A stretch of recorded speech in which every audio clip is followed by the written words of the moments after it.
Welcome to the Dice Tower, a series of video reviews about board and card games. Here are your hosts, Tom Vasel and Sam Healy.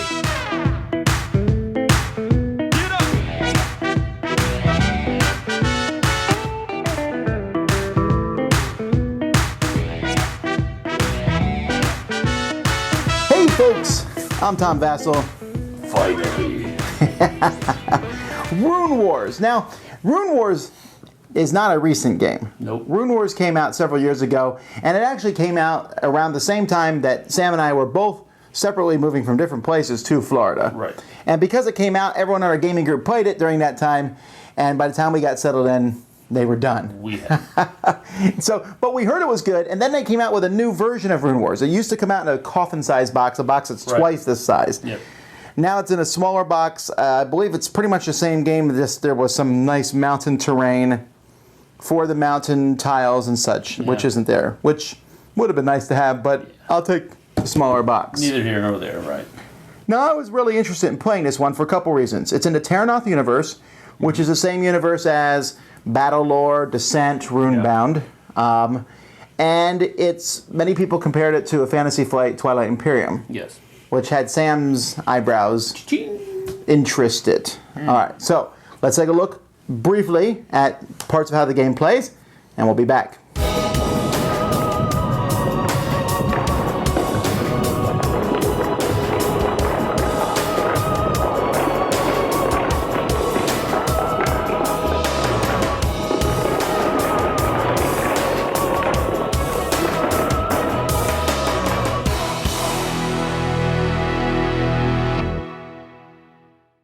At the beginning of the game, you're going to build together a board that's made up of various tiles. Each player has a set of their home tiles, which you'll put on at the end of the round. One person's going to pick spots to put those, and then each person gets to pick where they want to put theirs. The person who puts these spots out is the last person. But you're going to build these tiles around here. Now, as you look at each tile, it tells you what resources that tile provides. It also tells you some neutral units that might start on that, and also they each have a letter and a number which refers to quests. You're going to be using quests to figure out which of these tiles to put out there. Neutral units like this dragon here and giants and stuff, they'll be scattered around on different spots. I'm just putting them out randomly now based on the units that are on the board, and players are then going to get a whole pile of things of their own color. You're going to get a bunch of pieces of your units, which are different than other people's. You're going to get some command cards, a special goal card, and some other tokens, including strongholds, which are used for defense, and all. That's a way where you can bring out more units. Now, the goal of this game is runestones, and here we have some runestones at the beginning of the game. Each person's going to put out 2 of these. One of them's a real runestone, the other one is nothing. And your goal of these is to get 6 runestones to win the game, or after a certain number of turns, whoever has the most runestones is the winner. Now, only 4 runestones are going to start if you play with 4 players at the beginning of the game, but more then can come out through various means. Here's a board for the players. Each player has a different board which tells you the different units that you have, tells you the initiatives of those units, and it also keeps track of your resources. Here you have your starting resources, and these resources, the way that these dials work is at certain points in the game you're told to check your resources. So you'll check any place where you control that, and let's say I control this one that's worth 2 wood resources. So I add all those together and have my wood, food, and my iron, and adjust these. Now, where these dials are matters for the command cards in the game. So let's talk about command cards. Each round of the game is a season, and I'll talk a little bit more about seasons, where you draw a season card and follow through, and then players are going to play a round card in front of them. There are 8 different round cards that players have, and these are the main focus. You can pick any of the 8, everyone reveals them, the lowest number goes first, and you do whatever it says on the top part of the card. If this is the highest card you've played so far this year, then you also get to do the supremacy bonus. So your first card, you always do the supremacy bonus. But if I played, for example, my first card was a 4, I could do the supremacy bonus. Then next time I play a 1, I only get to do the top part of the card. Now, what these cards do, Strategize basically lets you move people from friendly territory to friendly territory. Mobilize, which is number 2, lets you move and try to conquer a nearby place, as does Conquer. Both of these are the same thing. You have 2 of them. Harvest will give you, this is where you reset your dials. Normally, if you go into a spot that gives you 2 more wood, you don't get that wood immediately. You wait till you play a harvest card. And then you also can build developments, which are little things that you can put out next to one of your strongholds, which might give you a bonus to that stronghold. This one here gives you a wild resource. They have different ones, and each faction has various developments that they can build. Then we have the Recruit. Now, Recruit lets you pick one of your dials. So let's say I pick this top dial here. I will get 3 infantry units if I pick the top one. If I pick the second one, I would get 3 archery units. If I pick the bottom one, I'll get one of these knights and a siege tower. So the higher you have your dials, the more units you can get. And this is a very simple, easy way to get units. You also have rally support. There are different cities that are on the board. And these cities, which are tiles that look like this here, provide different things. You can draw tactics cards, which are cards you can play to do all sorts of things. They give you this these points here, which basically are used to bid on different things and to pay for heroes and so on. Or there's various things you can get from the city. Tactics cards, influence, or quest cards, or neutral units. And you can also buy hero cards, which we'll talk about with this rally support. Acquire power gives you more influence. Again, you look at this board here, and I'll say, okay, I get 1, 2, 3 influence. Again, the higher the dials, the more influence you will get. And then you can also claim a title card. There are 3 title cards in the game. Each of these cards gives you special abilities, but each one of these has to be bid on in a sense. The first time I take a title card, I can pay 1 influence for it. The next time, someone will pay 2 influence, etc. And then finally, there's Fortify, which lets you build a new stronghold on the board or fix one of your strongholds that's been damaged, or put units back and forth between 2 friendly areas. Now, heroes are a big part of this game. You'll see different hero cards here. Each player will start with a hero, and you have the opportunity to recruit more heroes. Heroes are of a type evil or good or neutral, and they might desert you, like if you're an evil faction, and hire a good hero. Heroes move around and they're not really affected by armies on the board, although they can help an army in combat, but they're going to do different quests. Players will start the game with quests and can get more quests as time goes by. To get quests, you simply need to go to the spot on the quest or do whatever the quest says, and after you've done this quest, you will then basically test something. You're going to use the Fate deck, which I'll talk about in a bit, to test this quest, and if you finish the quest successfully, you will often get different reward cards, and the reward cards will give you different items or weapons. Like here's Dwarven Fire Bombs, here's Blades of Lightning, Minor Healing. Heroes can go duel one another, and they'll use fate cards basically to fight one another. And so if you get enough of these cards, one of the titles that is in the game will allow you to discard them to get more dragon runes. And sometimes the cards themselves will give you a very easy way to put more dragon runes on the board. So this is how heroes work. Now, I keep mentioning the Fate decks, and this is a really important part of the game. Many times during the game, you're going to use a Fate deck. When you run across perhaps a neutral unit, you can decide to try to recruit him. And you'll spend influence to turn over cards. Maybe I turn over 4 cards. I'll spend 4 influence. And I'll look at the top symbol here at the top. And these symbols are all negative symbols, so that giant's going to fight me. But if I had gotten a positive symbol at the top, or maybe he would have joined me at that point. So that's one thing Fate cards are used for. Fate cards are also used to test. You use the same thing. You're drawing through this deck. Now, most of the cards in this deck have bad effects in them. But let's say I have a hero and I have a strength of 3 and I have to make a strength test. I would draw 3 of these cards and hope to get a good or maybe a neutral symbol at the top. These cards are also used in combat. Whenever you're in combat, players are going to be taking their units, and they'll have different types of units, but you're looking at their bases, turning over cards equal to the number of units you have at that base, and seeing if anything happens. So you can see this card for a square base does nothing, a circle base does nothing, a triangle base does 1 damage to an enemy unit, and the hexagon base, like this knight here, gets to use its special ability. Each unit has different special abilities. So for example, if this warlock had been given his special ability, my opponent must destroy 2 of his triangle units or 1 of his square units. So the special abilities sometimes are better. And so as you go through this deck, you'll see that there's various results. Sometimes you basically will rout your enemy, sometimes they'll run away. And after you turn over cards for all your different heroes, and you do that in initiative order, some of the units get to attack before others, and if you have neutral units on your team, they can help you and fight on your side using, again, the same number of bases. Then you count basically all the units, and whoever has more wins the battle and forces their opponent to retreat. And so that's kind of a real quick way on how battles work. There's a little bit more that goes into it than that, but you're essentially turning over cards from the Fate deck, and you're activating special abilities, making your opponents retreat, or doing damage to them, or nothing, which is the worst possibility. Each round of the game is a season, so for the first round of the game I would turn over Spring, and we would do whatever the Spring card is, which is usually bring back cards in your hand. At the bottom, Spring is always going to be the same. You will...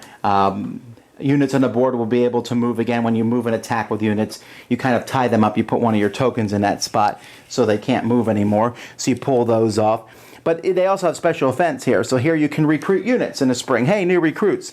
The next time is summer. Summer, there's a whole hero phase at the end of the summer. You do special things, and then all your heroes will be able to either move or heal or go on a quest and try to accomplish a quest if they're in the right hex on the board. Or maybe go duel another hero. Well, they'll use the Fate deck and try to damage the other person and kill them. In the fall, again, different events will happen, and players will be able to get more influence or draw more tactics cards. I mentioned tactics cards before, but there are all sorts of cards that you can play during your turn or do all different things to help on your quests, to help in battle, to just hurt other players.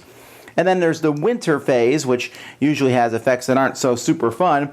And at the end of the winter, you need to check where your food level is, and you can't have an army bigger than that, or you'll lose units for that. That's been pretty much the basic concepts of the game. Remember, you're trying to get runes. Each person has a special card that if they accomplish it, they'll be able to get another dragon rune in the game. There's other things that well, actually, in this one here, this is a winning card that you will put when you say, let's say I have six dragon runes.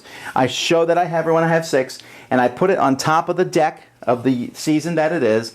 We then continue back through. At this next season, if I still control enough dragon runes, I win the game. So you have to kind of announce a year before you win the game. Otherwise, after 7 years, going through all 4 seasons, whoever has the most dragon runes is the winner. Is this Fantasy Flight? Is this the Fantasy Twilight Imperium? It has a lot of the same mechanisms going on. I mean, the setup is very similar. Some of the other aspects of it that I guess we'll talk about in just a few minutes are very similar. So I'm okay with calling it a Fantasy Twilight Imperium 3. But there is a maximum of 4 players. Yes. Which is probably good, because if this played with more than 5, that'd be it'd go really, pretty crazy. really long, right? Component-wise, I'm really happy with it. The miniatures are great. Some of them are the same miniatures as you see in Descent and such, but they're smaller. Right. The monsters are very familiar. They look really cool. I think they were easy to differentiate. Absolutely, yeah. Across the board. The tile artwork looks good. The counters. I mentioned the mountains earlier, but the mountains, I wouldn't have minded if there was maybe a tile that had a raised mountain. They were hard to keep, not hard to keep track of. They were hard to keep notice of, I guess you could say. Right. Because when you just have a gray line with red dots on either side of it, telling you that that's a mountain range, you can't cross there, you have to go around this way. When you're moving units, you're not always going to automatically notice, hey, this is a mountain range. You're just going to, oh, that's just a boundary, and I'm going to go ahead and go. And that actually happened a couple times in the game, in one of the games that we played. So, there needs to be something more than just a line on a hex. Okay, now, the order cards. That's a big chunk of this game. Yeah. The order cards, you play the order card, and you play 4 of them per round, and then you get them back the next round. Mm-hmm. And then you get a bonus if you play them in ascending order. Right. Or if you play a card that's higher than your other cards. Right. that's a mechanism I really like in games. Yes. And it's the core mechanism of this game, and I think it's good because you can only play 4 of your 8 cards, and you pretty much want to play like 6 of them every turn, I felt. Yeah, you do. And that's one of the mechanisms that I did like about the game that Twilight Imperium 3 does not have. Well, it has those big order things. Yeah, I understand that, but that's a little bit different because everybody can pick from those. These are the ones that you have in your hand. So it's different than Twilight Imperium 3. That's my main point. And I really did enjoy it with this one because that's where some of the really hard choices came from. Do I play this one now because I need to do this action on top, but I'm not going to be able to play it here because it's not going to be the highest card that I've played? So that's where some of the more difficult decisions came from, which card to play and when, to optimize what you're doing. Now, what's interesting is that there are heroes in this game, and the heroes are moving around and they're doing quests and dueling each other, and basically getting the winning victory condition for you. Right. That being said, I was a little let down by the heroes, I think. A hero adding a reroll to one of your units didn't seem the same as bringing a hero in the battle. Like, it's a hero, he's here to do stuff. The heroes, I would have been completely happy and content with cutting the heroes out of this game completely. And that seems weird because I thought I would really like them. Yeah. I felt they slowed the game down to a crawl when we were doing the quest phase. The quest phase, right. That's what I was just thinking about too. And really that's the main detractor from them. I was okay with taking them into battle, getting that extra... That's fine, but what I'm saying is they didn't feel special when battle. No. They only felt special going out in their quests. Yeah, and I wonder if that happened during playtesting. These guys aren't really helping that much in a battle, so what else can we do to make them a little bit better or a little bit more integral or what have you? And they said, well, let's throw in a quest phase where your heroes can go out and get something and try to win a quest. Well, it's going to get you a dragon rune. And I don't know, not that I think it's tacked on or anything like that. It just didn't seem like it quite fit with the rest of the game. I felt like it was another mechanic that was just added in. I don't know. It just didn't seem to fit very well for me. And one of the main reasons why is that we're playing the game. Okay, now it's quest phase. This person has 4 heroes, so we're going to sit here while he does his quests. Well, I think 3 is the most you can have, but still, 3 takes a while. I mean, you get what I mean, though. It just really bogs the game down, and that was an unfortunate thing because I do like heroes. I like having that special guy that is part of your army and that nobody else is able to use. Now, one more thing I really like about the game is the resource dials. I thought that was really innovative and cool. Yeah. Where the resource dials move up, and that's how many units you get, right. That's how much cards you draw. You don't have to say, this guy costs 2 wood and 3 gold. Very simple, very clean dials. And my only problem with the dials is they were thin. I wish they had been on cardboard. A little bit thicker stock, yeah.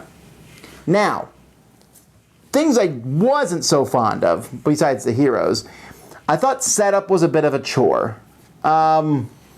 That's a minor quibble. Yes. I mean, you can set it up beforehand. Yes. But I felt that I just didn't like battles. I keep coming back to that. I just didn't like the battles. The drawing of the card, to see what happens, felt anticlimactic.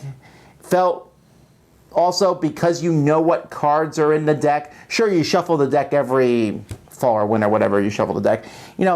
But it's use those cards for everything. For recruiting people, I love recruiting the neutral units. That's great. Right. But when you have these battles, they don't feel that interesting. They feel like you knock a few people around, some people get killed.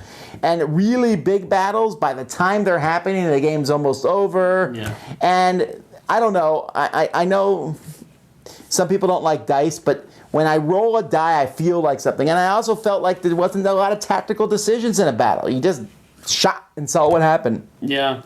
They were a big letdown for me. Yeah, the Fate deck was again one of those things that I'm not really a big fan of. I don't like the deck of dice that were used for a number of different games. I don't like turning over a card replacing the rolling of a die. And with Fantasy Flight, most of the games they come out with, you're rolling dice. You're rolling. I mean, in this universe, Descent, Battlelore, you're rolling dice for attack. I don't understand why they thought a Fate deck would be a better choice than some more specialized dice. I don't get it. It seems like they wanted to try to do something different, and they thought it was a cool idea to do different, but for me it kind of backfired. That being said,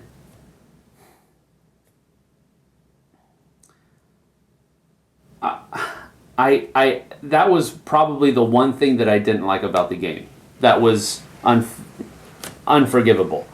The real big thing that I really didn't like about it. The one thing. I'm okay with the setup taking a little bit longer. I mean, it's the same thing with Twilight Imperium 3, and that's my favorite game. So if I were to say that setup took too long here, that would be... No, but I said that was a minor critical. quibble. I understand that. So, and the Hero Quest thing, that can be, that can take a long time yet, but I'm okay with it. The one thing that I really did not like about the whole thing was the whole Fate deck. I really didn't like that part of the game. So here's where I am with this game. There's a lot of it I like. I love the fact that each army is very different. Yeah. That we have different units and maybe a different thing that you're trying to do over the course of the game. This may be my personal evolution as a gamer. Super long games like this that kind of drag out don't excite me as much as they used to, especially when you feel like it's going to be difficult for you to win. You're trying to get the runes, and that's not a bad victory condition, controlling the different runes as the game goes by, but it's possible that someone could be doing really well and you realize you can't catch up, but you still have a good hour of the game left, and that's not as exciting to me.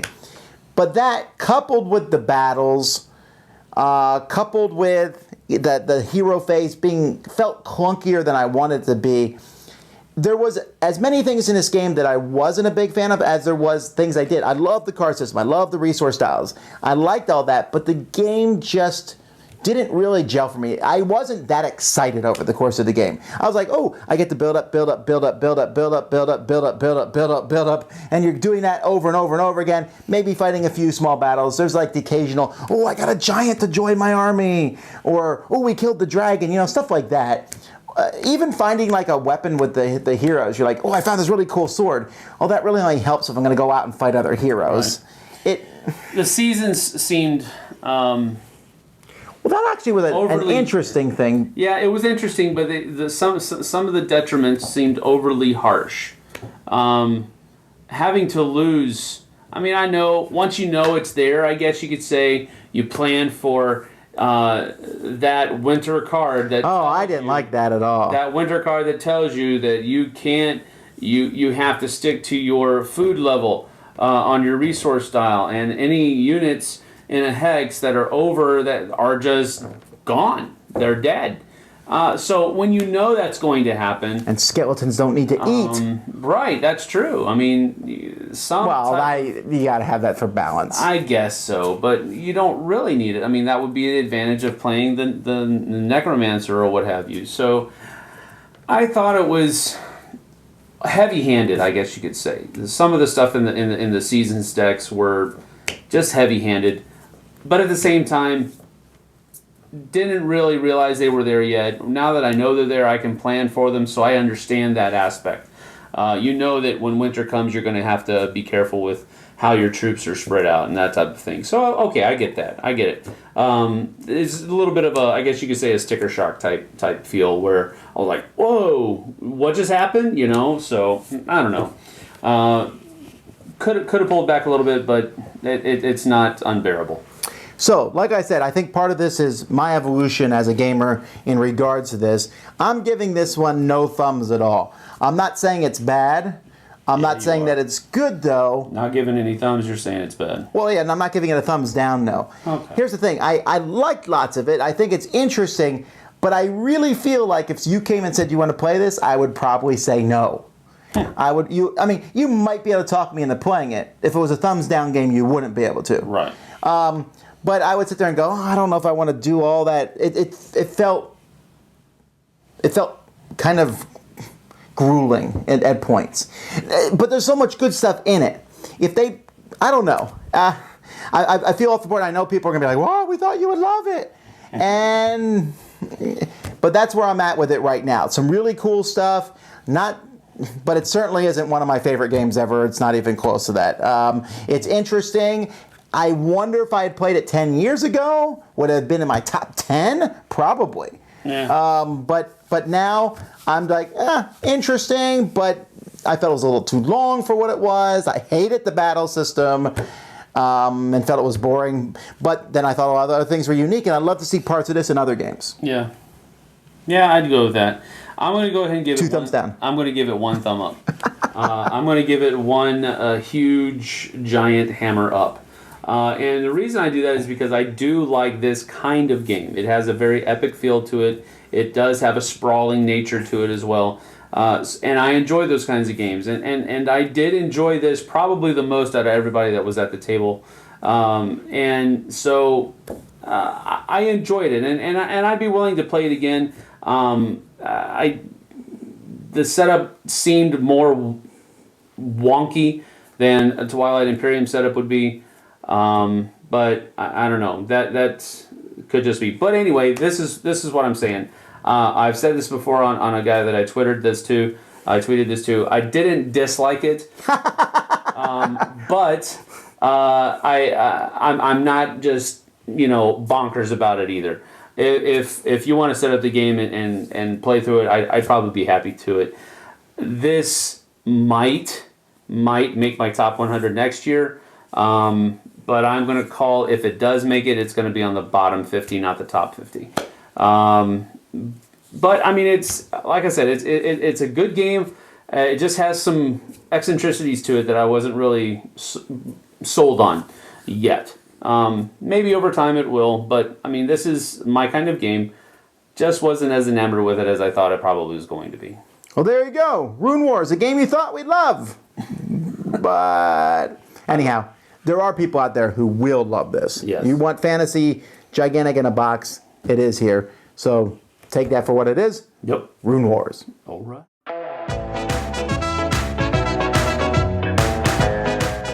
Thanks so much for watching the Dice Tower videos. Find more great videos and reviews, as well as our top-rated audio podcast at Dicetower.com. You can also find other great shows at Dicetowernetwork.com. I'm Eric Summerer, and you've been watching The Dice Tower. The Dice Tower is sponsored by Cool Stuff Inc., where you can find great games for great prices. Cool stuff in stock. Check them out at CoolStuffInc.com.